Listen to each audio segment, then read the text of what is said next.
তোমায় ছাড়া বাঁচতে পারবো না। Hallelujah, hallelujah, hallelujah, hallelujah, hallelujah, hallelujah, hallelujah, hallelujah. যে তিনি আমাদের সুস্থ সুন্দর রেখেছেন। আর আপনাদের সবাইকে আমার এই সুন্দর ডিভাইন সার্ভিস আপনাদের ঈশ্বরের কাছে আসার যে সুযোগ, আপনার বাক্য শোনার সুযোগ পেয়েছেন, তাই ঈশ্বরকে ধন্যবাদ দিন। আসুন আমরা প্রার্থনায় যাই ঈশ্বরের বাক্য বলার আগে। স্বর্গস্থ পিত, তোমাকে ধন্যবাদ দিই পিতা, তুমি 6টি সপ্তাহ আমাদের সুন্দর রক্ষা করেছো আর এই সুন্দর বিশ্রাম দিন আসার সুযোগ। আর এই বিশ্রাম দিন তুমি আমাদের জন্য সৃষ্টি করেছো, তাই তোমাকে ধন্যবাদ। আর এই বিশ্রাম দিন আমরা তোমার আসার সুযোগ পেয়েছি, তোমার বাক্য বলার সুযোগ পেয়েছি, তাই তোমাকে ধন্যবাদ। এখন যা কিছু বাক্য বলবো যেন তোমার দুধগন্ধার পরিচালনা করো, পবিত্র আত্মা দিয়ে পরিচালনা করো, যেন তোমার দ্বারা আমি তোমার বাক্য আমাদের সঙ্গে থাকো, আমাদের সকল পাপ ক্ষমা করো। তোমার কাছে এই ক্ষুদ্র প্রার্থনা তোমার নামে চাইছি বলে গাইছো। আমরা বাইবেল খুলি। প্রথমে আমরা জানি, আমরা অনেকবারই হয়তো অনেক আলোচনা করেছি ইয়োবের কথা। ইয়োব এমনই এক ব্যক্তি ছিলেন যে তিনি খুব সৎ ব্যক্তি ছিলেন, আর ঈশ্বরের বিশ্বাস ছিল ইয়োবের প্রতি। তাই যখন ঈশ্বর তার শিষ্যগণকে নিয়ে যখন তিনি মিটিং করছিলেন, তখন শয়তানও সেখানে উপস্থিত হয়েছিলেন। আর ঈশ্বর নিজে জিজ্ঞেস করলেন শয়তানকে, তুমি কোথা হইতে আসিতে?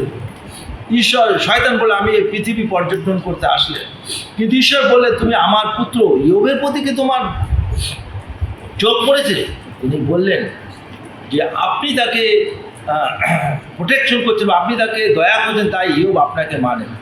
ঈশ্বর বললেন, তুমি পরীক্ষা করিয়া দেখো, কেন কিনা শুধু তার প্রাণ নিও না। আসলে আমরা বাইবেল খুলি, ইয়োব তার 2 অধ্যায় 1 থেকে পড়ি আমরা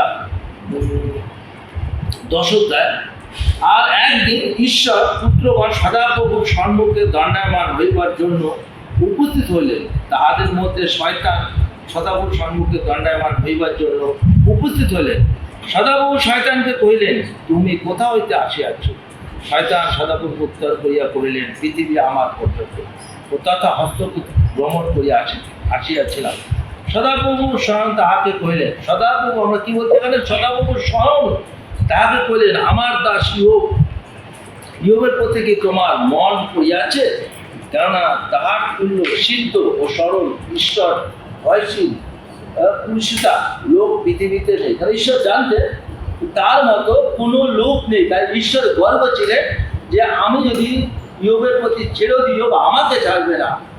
যেমন আমরা অনেক সময় মনে করি না, ঈশ্বর আমাকে ছেড়ে, অবশ্যই ঈশ্বর আপনাকে ছেড়ে দেয়। দেখে যে আপনি কতটা ঈশ্বরকে ভালোবাসেন।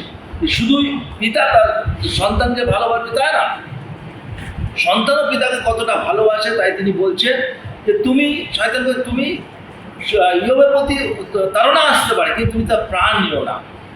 তাই ঈশ্বর তাকে বললেন, তার বিশ্বাস ছিল ইয়োবের প্রতি। আর তখন সে বলছে, সেই সময় আপন সিদ্ধতা রক্ষা করিতেছে, যদিও তুমি আকাশে ও তাহার নিকটবৃষ্ট আমাদের উপকৃত করিয়াছ। শয়তান সদাপ্রভু উত্তর করিয়া কহিলেন, চর্মের জন্য চর্ম আর প্রাণের জন্য লোক স্বর্গ দিবে, কিন্তু তুমি একবার তার হস্ত বিস্তার করিয়া থাকো ও মাংস স্পর্শ করো, সে অবশ্যই তোমার সম্মুখ হইতে আমাকে জলাঞ্জলি দিবে। সদাপ্রভু শয়তানকে কহিলেন, দেখো, সে তোমার হস্তকে কেবল তাহার প্রাণ থাকিতে দিও। কেন কিনা ঈশ্বর জানতে আমাদের জীবনে যদি আমরা অনেক সময় ঈশ্বরকে পরীক্ষা করি, ঈশ্বর আমাদের পরীক্ষা করে, কিন্তু ঈশ্বর জানে যদি আমার প্রাণই চলে যায়, হয়তো ঈশ্বর প্রাণ দিতে পারতেন, কারণ ঈশ্বর প্রাণ দিয়েছে লাজারকে, 3 দিন মৃত ব্যক্তি উঠিয়েছে, কিন্তু তিনি চান না হয়তো সেরকম কিছু হোক, তাই জন্য তিনি বললেন তুমি তার প্রাণ নিও না। অনেক সময় আমাদের জীবনে এরকম ঘটনা ঘটে। আমরা জানি সেই পুত্র, হারানো পুত্র, তার পিতার কাছে যেমন তিনি এসে বললেন যে পিতা আমাকে তো আমার সম্পত্তির ভাগ দাও। তো পিতা তো বলতে পারতেন যে না, আমি আমার সম্পত্তির ভাগ দেবো না, কিন্তু পিতার কাছে বললেন যে পিতা আমার সম্পত্তির ভাগ আমাকে দিয়ে দিন, আমি নিয়ে চলে যাবো। তার পিতা একবারও বললেন না যে তুমি কোথায় যাবে, কি করবেন। তিনি তার পিতা তার সন্তানকে ভাগ দিয়ে দিলেন। কিন্তু একটা সময় আসলো, পিতা তার জন্য অপেক্ষা করছিলেন আর আমাদের কি করতে হবে? অপেক্ষা। আমাদের কি করতে হবে? অপেক্ষা। অনেক সময় আমরা প্রার্থনা করি ঈশ্বরের কাছে, আমরা উত্তর পাই না, কারণ ঈশ্বর বলছে অপেক্ষা করো। আমাদের অপেক্ষা করা দরকার। আমরা হয়তো সব সময় সব কিছু সঙ্গে সঙ্গে পাই না। ঠিক পিতা যদি তার সন্তানকে সে সম্পত্তির ভাগ দিয়ে দিতে না দিতে, হয়তো বলতেন, তাহলে অশান্তি হতো। কিন্তু তিনি তাকে দিয়ে তিনি অপেক্ষা করছিলেন। কোথায়? তিনি তার বাড়ির বাইরে দিয়ে একটা বড় পিলারে তিনি অপেক্ষা করছিলেন। তিনি দেখছিলেন যে আমার সন্তান ফিরে আসবে। তার বিশ্বাস ছিলেন। আমাদের বিশ্বাস আর অপেক্ষা দুটোই রাখতে হবে। কেননা বলছে বিশ্বাসবিহীন প্রার্থনা মৃত। কারণ আমাদের যদি প্রার্থনা করে আমাদের যদি বিশ্বাসই না থাকে, আমাদের সে প্রার্থনা করে কোনো লাভ নেই। হ্যাঁ, তার সঙ্গে আমাদের অপেক্ষা করতে হবে। হয়তো ঈশ্বর চাইছেন না এখনই যে আমার এটা প্রয়োজন আছে। যেমন আমি একটা কথা বলতে চাই না, বলতে আমি বাধ্য। আমার লাইফে আমার দুটি সন্তান আছে। আমার বড় মেয়ে আমাকে ডেকে বললেন, বাবা এটা তোমার, এটা আমার পাওনা, আমার ভালো লাগছে, অপেক্ষা করতে। আমার 57-8 ইয়ার্স ওল্ড আমাকে দিয়েছে অপেক্ষা। অনেক সময় আমাদের অপেক্ষা করতাম, কেননা আমরা হয়তো অনেকেই আশা করতে পারি, কিন্তু ঈশ্বর জানেন কখন কি করবে। ঠিক তদ্রূপ যখন তার পিতা অপেক্ষা করছিলেন, সন্তান একদিন মনে ভাবলেন, আমার বাবার বাসায় এত চাকর বাকর আছে, তারা এত সুন্দর আছে, আমি আমার পিতার কাছে বলবো আমি তোমার সন্তান নয়, আমি কে? তোমার চাকর হিসেবে আমাকে রাখো, কেননা আমি এখানে কষ্ট পাচ্ছি। তার পিতা দেখছেন তার সন্তান আসছে, তার পিতা দেখছেন তার সন্তান আসছে, আর তিনি কি করলেন? দৌড়ে গিয়ে তার সন্তানকে জড়িয়ে দিলেন। পিতা নিজে দৌড়ে গেলে আর গিয়ে তার সন্তানকে জড়িয়ে ধরলেন। আমরা কি আমাদের পিতা ঠিক তত আমাদের সঙ্গে সঙ্গে একজনকে রেখেছেন যিনি আমাদের মধ্যে কাজ করছেন। আপনি যখনই অন্যায় করবেন, যখনই আপনি ভুল করবেন, আপনার মধ্যে কথা বলবে, আপনার মধ্যে ডাকবে, তুমি এটা করো না, তুমি এটা করো না। যখন আপনি সেইখান থেকে দূরে সরে যাবেন, আপনার মধ্যে আনন্দ হবে যে আমি পাপ থেকে দূরে আসতে পারি। পিতা দৌড়ে যায়। যেমন আমাদের পিতা যখন যৌতন পর্বতে তিনি প্রার্থনা করছিলেন, তাদের শিশুদের কি বলছেন? অপেক্ষা করো তোমরা এখানে। তাদের বলে গেছে তুমি এখানে অপেক্ষা করো, তাদের অপেক্ষা করতে বলেছেন। কিন্তু যখন যিশু ফিরে এসে দেখছেন তারা ঘুমিয়ে পড়েছে। যিশু জানতেন আমরা মানুষ মাত্র, আমরা ক্লান্ত। তাই বলছে পরিশ্রান্ত ভারাক্রান্ত লোক সকল আমার নিকটে আইসো, আমি তোমাদেরকে শান্তি দেব। তিনি আমাদের পাপের বোঝা তুলে নিয়েছেন, তিনি তার পাপের বোঝা আমাদের তুলে আমাদের ঘাড়ে নিয়ে আসছেন, যাতে আমরা সেই পাপ থেকে দূরে সরে যেতে পারি, আমরা যেন তার থেকে দূরে সরে যেতে পারি। তাই বলছে হে পরিশ্রান্ত ভারাক্রান্ত লোক সকল আমার নিকটে আইসো। প্রিয়জনেরা, যদি আজকে আমাদের প্রভু যীশু খ্রিস্ট আমাদের পাপ না বইতে, তাহলে আমরা তো এই পৃথিবীর মধ্যে শান্তিতে থাকতে পারতাম না।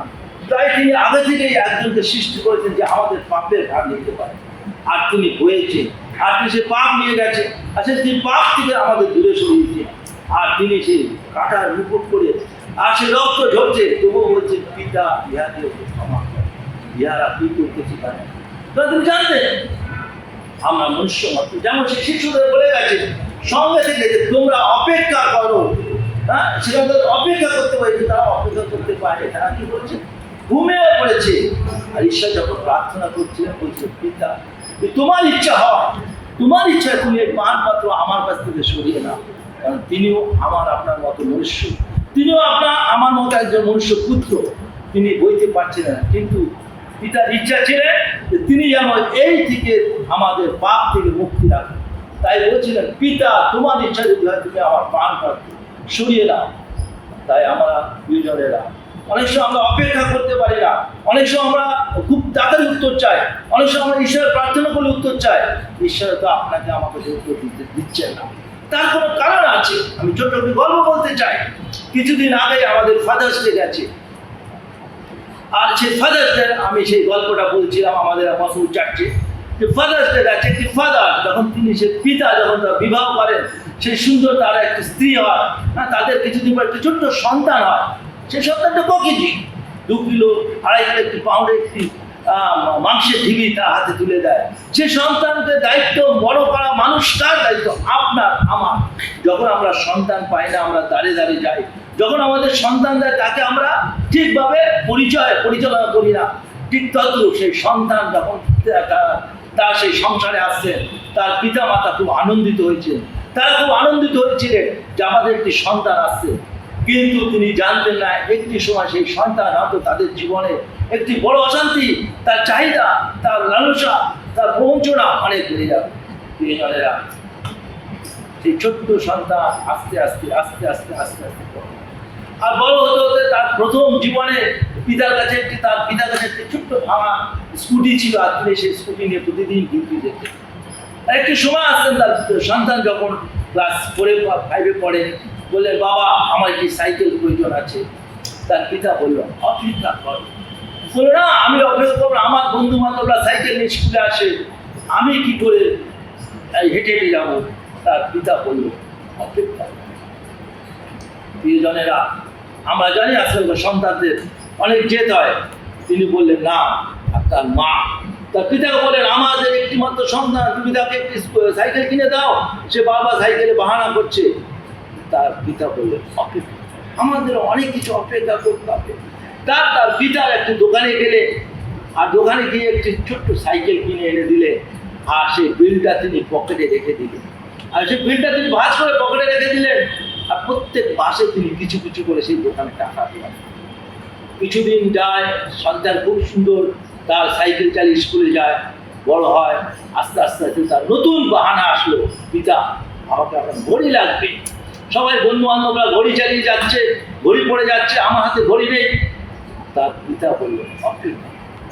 আমরা অনেক সময় আমাদের পিতা যিনি আছে তাকে আমরা অনেক কিছু চাই, আমার বাড়ি লাগবে, গাড়ি লাগবে, সন্তান লাগবে, কাজ লাগবে, কিন্তু পিতা হয়তো দেন না। তিনি বলছেন, অপেক্ষা।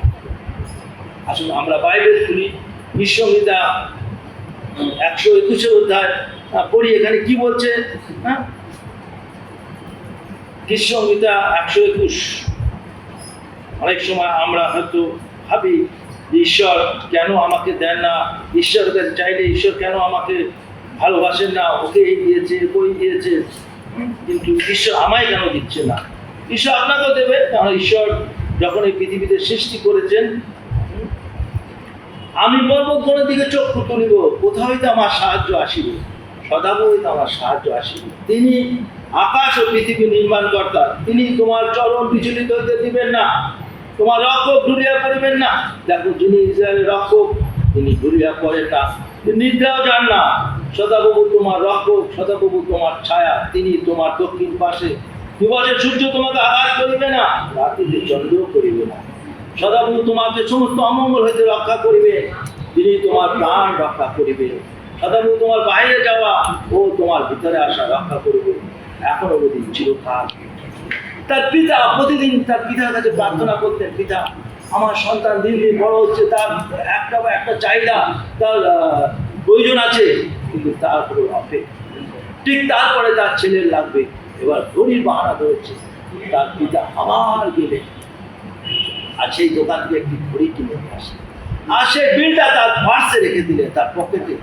আর এসে তার ছেলেকে ঘড়িটা দিলেন, আর ছেলে খুব খুশি হলেন। আর খুশি হয়ে তিনি প্রতিদিন স্কুলে যাচ্ছিলেন, কিন্তু তার পিতা অল্প অল্প করে সে টাকা শোধ করছে, আর তার যে সুদের যে বিলটা তার পকেটে রেখে দিচ্ছে। আমরা জানি অনেক সময় আমাদের জীবনে অল্প অল্প পাপ আমাদের অনেক দূরে চলে যায়, আর তার পিতা সেই অল্প অল্প করে সেই বিলগুলো পকেটে রেখেছে। প্রিয়জনেরা, এবার তার সন্তানের প্রয়োজন মোবাইল।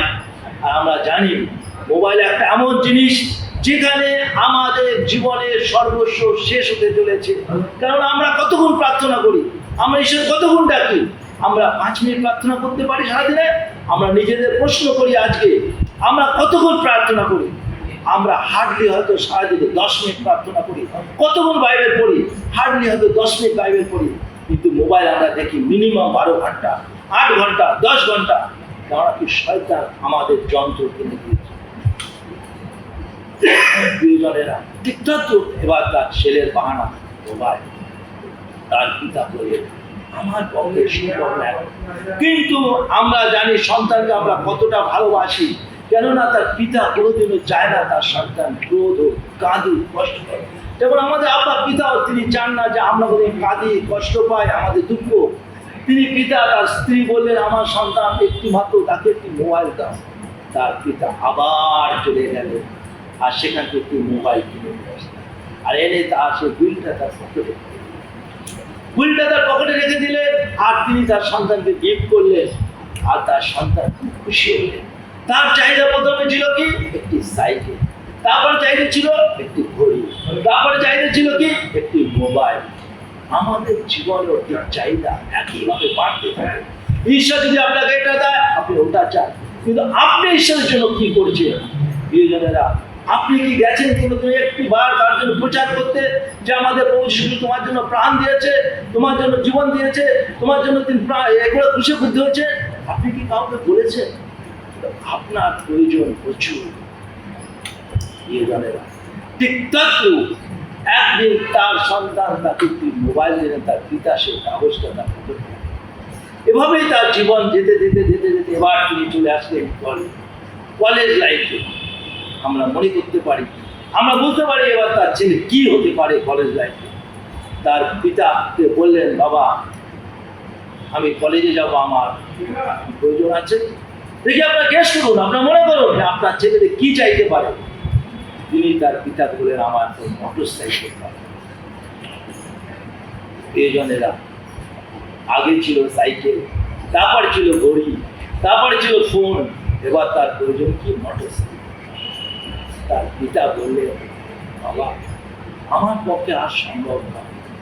তিনি দেখছেন যে বাবা একটি স্কুটি ভাঙাটা নিয়ে যাচ্ছে, তিনি বলছেন যে বাবাকে, তুমি একটা স্কুটি নিয়ে যাচ্ছ, তুমি আমাকে মোবাইল দিতে এই মোটর সাইকেল দিতে পারছো না। তার পিতা বললেন, আমরা জানি অনেক সময় সংসারের মধ্যে অশান্তি শুরু হয়ে যায়, তার যখন সন্তান চায়। তিনি বললেন, আমি আর কলেজে যাব না, আমার বন্ধুরা আসছে সব গাড়ি নিয়ে, 4 চাকা নিয়ে নিয়ে, আমি তো মোটরসাইকেল নিয়ে যাব। তার যে আপন প্রিয়জন তার স্ত্রী তাকে বললেন, আমার সন্তানের শেষ ইচ্ছা পূরণ করে দাও। তিনি বললেন, কোথা থেকে দেবো, কোথায় পাবো আমি? একটা দিন আসলো, তার সন্তান মনে ভাবল, আমার বাবার পাশটা এত মোটা, এত টাকা থাকে, আমি এই নিয়ে একদিন ভোরবেলা বেরিয়ে যাব আর আমি গিয়ে তিনি জানতেন না তার পিতার মধ্যে, তার পার্সের মধ্যে, তার মধ্যে কি রাখা আছে। সে একটি মাস আসলো, মায়না পেল, তিনি মনে মনে ভাবলেন, এবার বাবা মায়না পেয়েছে, আমার বাবার পার্সে অনেক টাকা, আমি বেরিয়ে পড়বো বাবার সেই পার্স। আমাদের বিশ্বাস কোথায়, আমাদের ধৈর্য কোথায়, আমাদের তাড়না ছাড়া আর কি আসতে পারে? কেন কিনা আমাদের ধৈর্য নেই, বিশ্বাস নেই। আর ঈশ্বর বলছে, তুমি বিশ্বাসে অটল থাকো। তুমি একজাত পুত্রকে দান করিলে, যে কেউ তাহাতে বিশ্বাস করে সে বিনষ্ট নয়, কিন্তু অনন্ত জীবন পায়। কিন্তু আমরা ভুলে গেছি।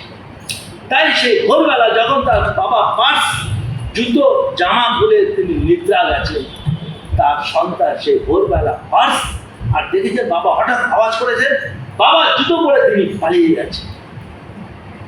কিছু দূর যেতে যেতে তার পায়ে কাটা পড়ছে, তার পায়ে কাটা পড়ছে। তিনি বলছেন, ও বাবা একটা কাজ আসলো, জুতোটা ছেঁড়া, তাও তিনি এটা পরে। সে জুতোটা ছেঁড়া ফেলে দিয়েছে, খালি পায়ে চলছে। যেতে যেতে তার তৃষ্ণা আসে, খিদে আসে, বলে চাই একটি বড় হোটেলে গিয়ে আমরা আহার করি। আমার তো প্রচুর টাকা পার্সে ভর্তি। সে আহার করলেন, পার্স খুললেন, দেখছে মাত্র 100 টাকার নোট পড়ে আছে, কাগজ আর কাগজ, কাগজ আর কাগজ। বললেন, আমার বাবা কি, আমার বাবা এত মায়না এত কিছু পায়, এত কাগজ কেন? তিনি সে 100 টাকা দিয়ে বসে করলেন কাগজ। দেখছে যে তার বাবা ছোটবেলার থেকে তাকে, যেমন আমাদের পিতা যখন জন্ম হয় না, আমরা যখন 2.5 কেজি 2 কেজি মাংসের মতো হয়, তখন তিনি আমাকে আপনাকে বয়ে নিয়ে যাচ্ছেন। তিনি সেখানে দেখছেন যে আমার বাবা একটি সাইকেল কিনেছেন, প্রতি মাসে ইনস্টলমেন্ট দিচ্ছে 200 টাকা। তারপরে দিয়ে দিচ্ছে আমার বাবা একটি আমাকে ঘড়ি কিনে দিয়েছে, প্রতি মাস ইনস্টলমেন্ট দিয়ে যাচ্ছে। তারপরে দেখছেন তিনি আমার বাবা একটি মোবাইল কিনেছে, প্রতি মাসে তিনি আমাকে টাকা দিচ্ছেন। এবার আমার বাবা একটি মোটরসাইকেল দোকানে গেছে, আর গিয়ে তুমি সব কথাবার্তা বলে আসবে, আর তার বিনিময়ে তার স্কুটিটা দিয়ে দেবে, আর সে আমাকে একটি মোটরসাইকেল সন্তান বুঝতে পেরেছে তার তার অন্যায়, তিনি বুঝতে পেরেছে, তিনি দৌড়ে দৌড়ে আসছে। আমাদের ঠিক না, আমরা অনেক সময় বুঝতে পারি আমাদের অন্যায়, কিন্তু আমাদের আর সময় থাকে না, আমাদের আর সেই ফেরার সময় থাকে না। তিনি তার পিতাকে দৌড়ে দৌড়ে আসছে, সেই রাস্তায় গিয়ে দেখছে যে জুতোটা পড়ে আছে, কেন কিনা তার সন্তানের মধ্যে সর্বস্ব ব্যয় করে দিয়েছে।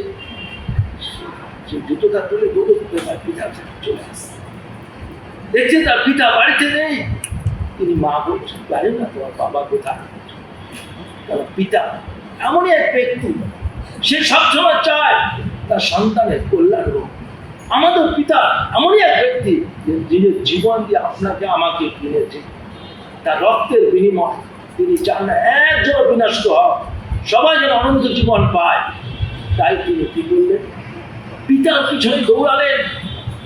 দেখছে তার পিতা সে স্কুটি থেকে দান করছে, তার বাইকটা পিতা আমার চাই না, আমার চাই না, আমার চাই না তোমার স্কুটি, আমার চাই না তোমার মোটরসাইকেল, তুমি আমাকে সর্বস্ব দিয়েছ, আমি তোমাকে শুধু জলাঞ্জলি দিয়েছি। দিয়ে যাবে আজকে আপনার আমার সন্তান যদি ভুল পথে যায়, তার জন্য দায়ী আমি, আপনি। কেন কিনা যখন সেই সন্তান আপনাকে দিয়েছে, তখন কিন্তু তিনি জানতেন না কি মোবাইল, কি ঘড়ি, কি তাকে আমরা শিক্ষা দিতে পারি, তাকে আমরা প্রকৃতিভাবে শিক্ষা দিতে পারিনি। তাই একদিন আমাকে আপনাকে জিজ্ঞেস করবে, প্রদীপ তোমাকে যে আমি সন্তান দিই, তুমি কি তাকে পরিচালনা করতে পেরেছো? আমি যদি বলি না, আমি তাহলে প্রকৃতির পিতা হতে পারবো না। আর আমি যদি বলি হ্যাঁ, ঈশ্বর বলবে আমরা জানি সেই রাজা তাকে তালন্ত দিয়েছিলেন, 1 তালন্ত, 2 তালন্ত, 3 তালন্ত, তখন বলবে তোমাকে আরো বেশি আশীর্বাদ করলাম। তাই আজকে ঈশ্বরের আশীর্বাদ দিতে চাই, আজকে যদি আমরা একসঙ্গে ঈশ্বরকে ভালোবাসতে চাই, আজকে আমরা এক প্রেমে আমাদের পরিবারকে ঈশ্বর তাকে সঙ্গে দিতে চাই, আমাদের ঈশ্বরের কাছে আসতে কিছু না, শুধু এই বাইবেল আপনার মধ্যে সব কিছু আছে, শুধু তাকে পড়তে হবে, তাকে তুলে রাখতে হবে, আপনার সন্তানকে পড়াতে হবে, নিজেকে পড়তে হবে, আপনার পারিবারিক জীবনে পড়তে হবে। তবেই আপনি একমাত্র জীবনের পথে প্রতীক হতে পারবেন, তবে আপনি স্বর্গরাজ্যে যেতে পারবেন, তবে আপনি সেই দ্বিতীয় আগমনে প্রস্তুত পারবেন। কেননা ঈশ্বর আপনাকে গাইড করার জন্য বাইবেল দিয়েছে। আসুন আমরা বাইবেল প্রতিদিন পড়ি, আমরা ঈশ্বরের প্রতিদিন প্রার্থনা করি, আমরা প্রতিদিন ঈশ্বরকে বন্ধন করতে, পাপ স্বীকার করতে পারি। কেননা ঈশ্বরবিহীন আর কেউ নেই যে আপনাকে বাঁচাতে পারবে, তিনি একমাত্র আমাদের পিতা। তাই আপনাদের কাছে আমার বিশেষভাবে অনুরোধ, আমরা প্রতিদিন বাইবেল পড়ি, প্রতিদিন ঈশ্বরের প্রার্থনা করি, আমরা নত যেন হই ঈশ্বরের প্রার্থনা করি, ঈশ্বর আমি পাপী, আমি অধম জঘন্য, আমার পাপ তা তুমি রক্ত দিয়ে আমায় ক্রয় করেছো। তাই আজকে আপনাদের কাছে আমার ছোট্ট একটি অনুরোধ যে আমরা হয়তো জানি না পৃথিবীর শেষ সময় উপস্থিত, চারিদিকে কোলাহল, চারিদিকে অশান্তি, চারিদিকে দুর্ভিক্ষ, কিন্তু ঈশ্বর তার থেকেও আমাদের বাঁচিয়ে রেখেছে। আমরা দেখেছি সেই মণিপুরের ঘটনা, মানুষ খ্রিস্টানদের প্রতি কত অত্যাচার করছে, আমরা বুঝতে পারছি না এটা সেকেন্ড কামিং অফ জিসাসের জন্য। আসলে আমরা প্রস্তুত হয়ে ঈশ্বর এসে স্বর্গরাজ্য